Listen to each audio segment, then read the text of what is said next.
Fala turma, tudo bem? Professor André Eduardo e hoje vamos conversar sobre química ambiental, certo? A aula de hoje vamos conversar em tópicos de chuva ácida, camada de ozônio, efeito estufa e aquecimento global, smog e tratamento de efluentes DBO e DQO. Bom, chuva ácida. A chuva por si só já apresenta um pH ácido, em torno de 6,6. Por quê? Porque na nossa atmosfera nós temos dióxido de carbono, gás carbônico. O dióxido de carbono, quando ele está dissolvido em água, ele se forma o ácido carboxílico, ou melhor, ácido carbônico, H2CO3. Esse ácido ele vai ionizar, formando íons H+, no meio aquoso, então isso sim vai alterar o pH do ambiente, deixando o pH levemente ácido. O problema da chuva ácida por si só, como fator ambiental, é quando o pH da chuva ele é inferior a esse pH de 5,6. E como que você faz com que esse pH se torne mais ácido?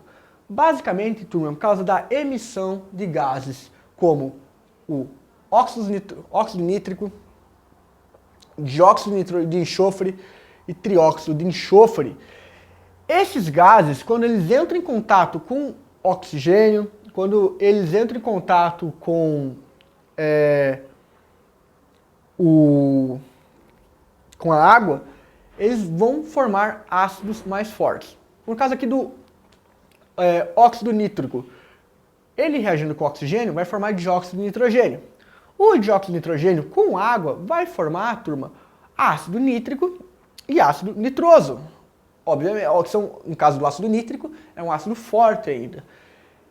Isso altera o pH da chuva. No caso dos dióxidos de enxofre e trióxido de enxofre, você tem lá um enxofre sólido que ele é emitido pela indústria, ocorre a queima do enxofre em combustível fóssil. Forma o dióxido de enxofre. O dióxido de enxofre, assim também com o caso 1 mol, forma o dióxido de enxofre. Queima do enxofre sólido com 1,5 mol de oxigênio vai formar o trióxido de enxofre. Dióxido de enxofre e trióxido, ele pode se tornar trióxido de enxofre na presença de oxigênio, e o trióxido de enxofre por si só, quando ele reage com água, ele forma H2SO4, ou ácido sulfúrico, que a gente já viu que é um ácido, turma, muito forte, certo? Se ioniza muito fácil.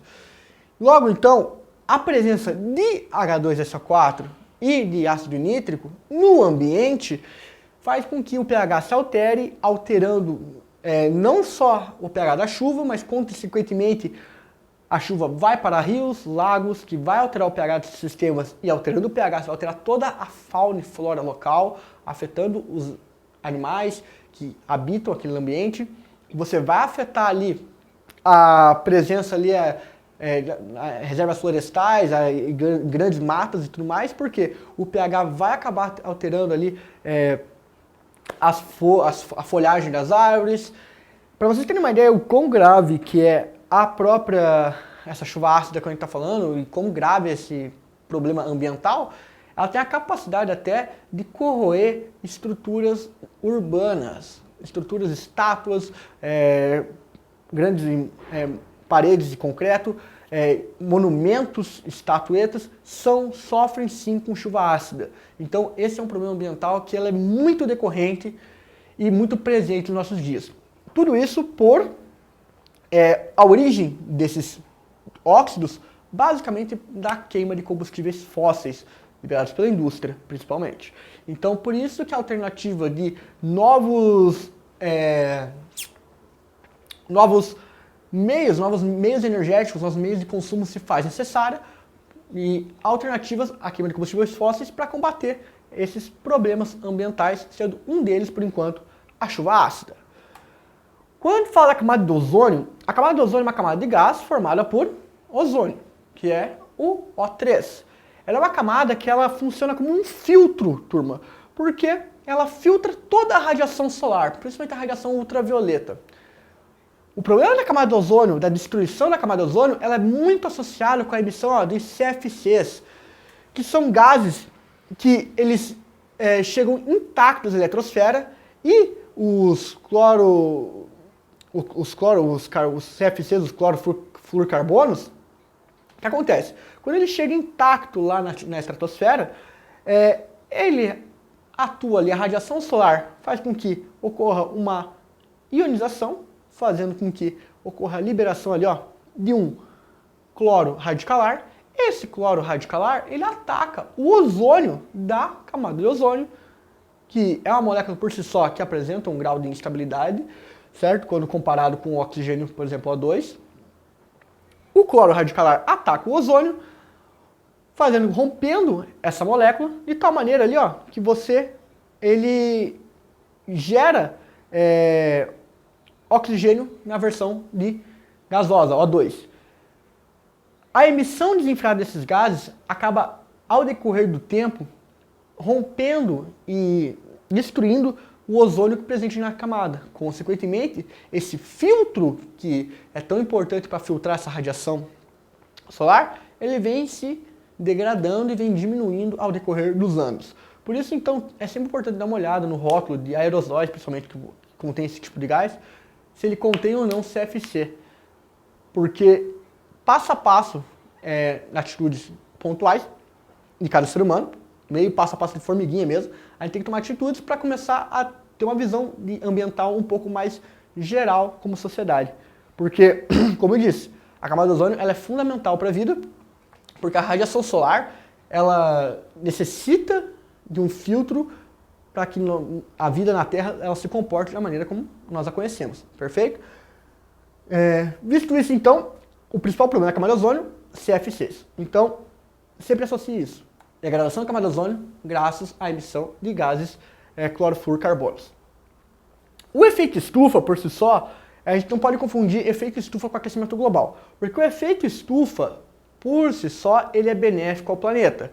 Porque é graças ao efeito estufa que a gente não vive numa era glacial. O efeito estufa, ele trata-se basicamente da retenção de parte da energia solar dentro ali no interior do planeta. Isso faz com que o planeta mantenha uma temperatura, consiga manter uma temperatura que seja propícia para a vida como nós a conhecemos. Sem efeito estufa, as temperaturas do planeta seriam baixíssimas, de tal maneira então que nós voltaríamos para uma era glacial, tanto que foi algo que o planeta Terra já passou em toda a sua face de existência. O problema do efeito estufa é a questão do aquecimento global. Uma vez que essa camada de gases responsável pelo efeito estufa, ela vem ao decorrer dos anos aumentando, dado a emissão desenfreada de gases poluentes, mais calor está sendo retido no planeta do que deveria. Consequentemente, gerando um superaquecimento. E isso alterando, aos poucos, toda a questão ambiental, fauna e flora. Dentre os principais gases que afetam o efeito estufa, que geram o efeito estufa, no caso, né? Nós temos gás metano, dióxido de carbono e óxido nitroso. Esses gases são emitidos através de emissões de gases de indústria, principalmente do uso de combustíveis fósseis, desmatamento e perda de biomassa, o metano por si só de decomposição de matéria orgânica, o óxido nitroso ali também é um exemplo, e temos os gases fluoratos. Basicamente, a maior parte, mais de 50% desses gases é de dióxido de carbono, sendo 57% do uso de combustíveis fósseis. Queima de combustíveis fósseis, seja pela indústria, seja em automóveis, veículos do nosso dia a dia. 17% é por causa do desmatamento e perda de biomassa do ambiente. Por quê? Porque a biomassa ela é responsável por resgatar o CO2 do ambiente pelo processo de fotossíntese e utilizando esse CO2 para construção ali da estrutura do vegetal.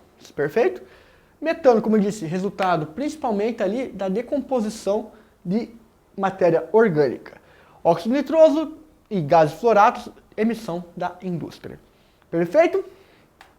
Bom, algo que também está associado com essa questão de emissão de gases poluentes é o smog. Smog, ele é um termo utilizado por nevoeiro característico por essa contaminação por fumaça. Ele é muito visível em grandes centros urbanos, principalmente pela manhã. Como a temperatura ainda do ambiente não está tão elevada, essa fumaça ainda tem uma tendência de se tornar algo mais denso, uma massa, uma camada de ar mais densa, então ela fica mais visível pela manhã. É presente nos centros urbanos e ela está muito associada a agravamento de doenças cardiorrespiratórias, principalmente pessoas que já sofrem com asma, bronquite, no caso de efizema também, e no caso de um contato a longo prazo, pode agravar muito a situação, a ponto que pode levar a óbito, certo? Então, grandes centros urbanos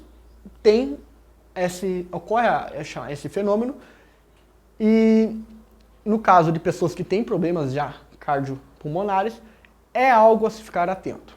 Perfeito? Bom, tratamento de efluentes. A gente sabe que a água, para a gente consumir ela da maneira que nós consumimos, ela passa por uma série de tratamentos. Ela necessita de uma garantia de qualidade, uma vez que devemos analisar com propriedades físicas, químicas e biológicas a potencialidade, o quanto aquela água é potável, né? De tal maneira, então, que ela deve apresentar um pH neutro, deve apresentar livre contaminação por micro-organismos, certo?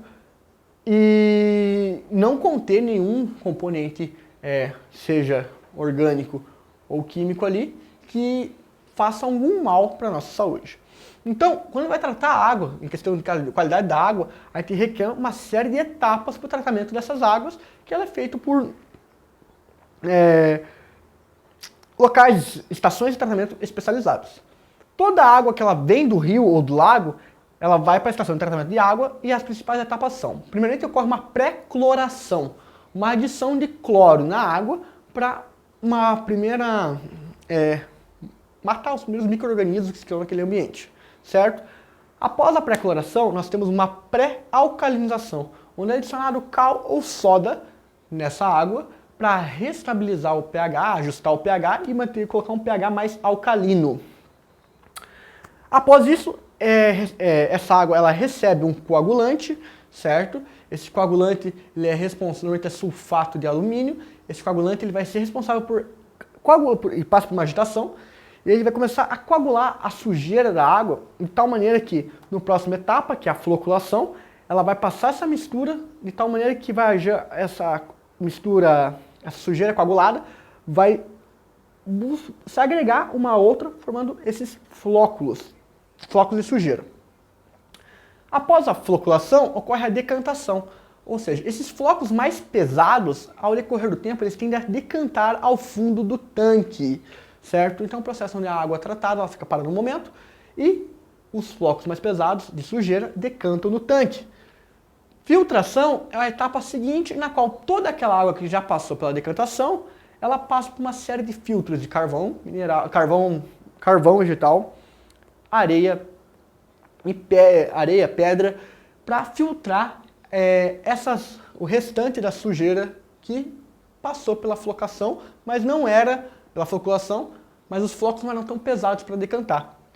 Após a filtração, nós temos uma pós-alcalinização, o pH é ajustado novamente, com adição de bases, uma desinfecção adicionando mais cloro para certificar a qualidade da água, que ela não está contaminada por nenhum micro-organismo, e por fim, as redes de tratamento adicionam flúor, ocorre uma fluoretação, com o objetivo do quê? Que a água com flúor ela seja um fator que ajude no combate de ascáries no nosso ambiente bucal. É uma medida para a sociedade de maneira geral para evitar para auxiliar no tratamento da higiene bucal da população, certo? Bom, por fim, DBO e DQO. Basicamente, DBO é a demanda bioquímica de oxigênio e DQO a demanda química de oxigênio. A DBO, a demanda bioquímica, é uma medida de oxigênio necessária para ocorrer a oxidação da matéria orgânica biodegradável, expressa sempre ali em miligramas de oxigênio por litro. É o parâmetro mais utilizado para caracterização de águas residuárias, brutas e tratadas, como também para caracterização da qualidade dos corpos de água.